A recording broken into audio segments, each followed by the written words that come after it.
relation to the state of graffiti art in Brisbane, I think council has overreacted against the prevalence of unlawful graffiti vandalism in our cities. We should learn from the experience of cities like Melbourne and elsewhere around the world that have embraced street art. Look, out there in the general community there is no clarity at all about what is street art and what is graffiti, and the boundary, the distinction, the dividing line. In terms of residents' local views, I think that there is a genuine acceptance of street art.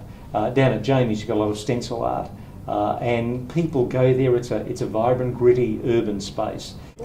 I think council, in terms of its attitude of informing people, is basically taking a very simplistic line. Everything is graffiti vandalism, and they're not distinguishing between art and vandalism. I think council needs to recognise the times are changing, the demographic is changing. There are more and more young people who are exercising their vote and saying, well, hold on, you know, council needs to recognise if we have a policy for vibrant laneways, part of that vibrancy ought to be about accepting and embracing genuine street art. So I think that you will see a change over time. There is so much to be gained. I've been to places which really are alive. They're vibrant because on the walls there is this really free expression of the individual.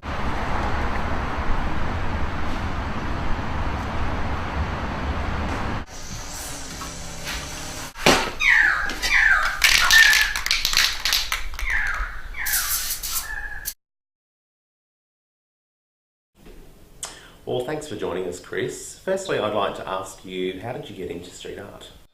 It was just like growing up, I always saw graffiti everywhere, and I didn't really see it as street art, I just saw it as like graffiti and something I always wanted to do. So what opportunities are presently available for street artists here in Brisbane? Yeah, well, it's not really anywhere in Brisbane that I know of that you can paint like just any time. So what is it about street art that you like? I know, it's just like a thing that you create and you can do yourself, and like anybody can do it, but it's like when you do something that you think's real good, that you don't feel like a sense of accomplishment within yourself. Councillor David Hinchcliffe said Brisbane City Council should take more inspiration from cities like Melbourne in giving their street artists opportunities. Would you agree? Yeah, it's not really anywhere the government actually gives you to go. Like yes, in Melbourne and that they got whole lanes full of like legal places you can go, and it's like a big tourism thing. But here in Brisbane, there's nothing. Now on show here at the University of Queensland's Art Museum is the National Gallery of Australia's Space Invaders exhibition, a one-of-a-kind showcase of street art from all over the country. So Space Invaders is a travelling exhibition from the National Gallery of Australia in Canberra, and the exhibition is drawn entirely from their collection of street art.